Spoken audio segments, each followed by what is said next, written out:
வணக்கம். ஒரு காட்டில் ஒரு துறவி ஒருத்தர் உட்கார்ந்துருக்கிறாரு. ஒரு மரத்துக்கு கீழே உட்கார்ந்துருக்கிறாரு. அவர்கிட்ட 3 கல் இருக்கும்.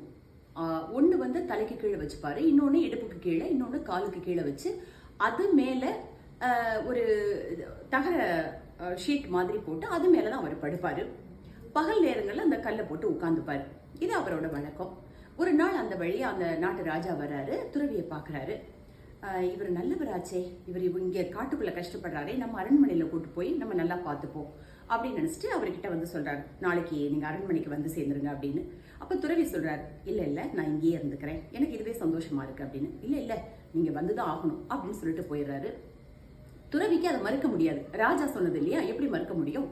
அதே மாதிரி மறுநாள் பார்த்தீங்கன்னா பணியாட்கள்லாம் பல்லக்கு கொண்டு இவரையும் கூட்டிட்டும் போயிடுறாங்க. ராஜா வாசலுக்கே வாங்க வாங்க அப்படிங்கிறாரு. நல்ல விருந்து, சரியான சாப்பாடு எல்லாம் போட்டாச்சு, எல்லாம் முடிஞ்சது. ஓய்வு எடுக்கணும் இல்லையா, அதுக்காக ராஜாவே ஒரு அறைக்கு அவரை கூட்டிட்டு போறார். துறவியை கூப்பிட்டுட்டு போய், இங்கே நீங்க தங்கிக்கோங்க, நம்ம காலையில சந்திக்கலாம் அப்படின்னு. அந்த அறை எப்படி இருக்குன்னா, ராஜாவோட அரண்மனையில் உள்ள அறைன்னு கேட்கணுமா, அவ்வளவு பிரம்மாண்டமா இருக்கு. தங்கத்தால செஞ்ச கட்டில், பட்டு மெத்தை. சரிங்க, நீங்க தங்குங்க, நம்ம காலையில சந்திக்கலான்ட்டு ராஜா போயிடுறாரு. காலையில துறவி வரல. சரி, நம்மளே போய் பார்க்கலாம்னு சொல்லிட்டு ராஜா பார்த்தா திகைச்சு போயிடுறாரு. அந்த பஞ்சு மெத்தை இருக்கு இல்லையா, பட்டு மெத்தை மேல அதே மாதிரி வழக்கமா 3 கல்லையும் வச்சு அது மேல அந்த தகர ஷீட்டை போட்டு படுத்திருக்கிறார்.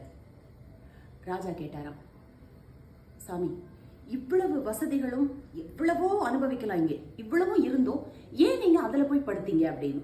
அப்ப அவர் சொன்னாராம், இல்ல, நம்ம அனுபவிக்கிற ஒரு விஷயம் நம்ம மனசுக்கு சந்தோஷத்தை கொடுக்கணும், அதுதானே சரி, அதுதானே ஒரு உண்மையான மகிழ்ச்சியா இருக்கும்.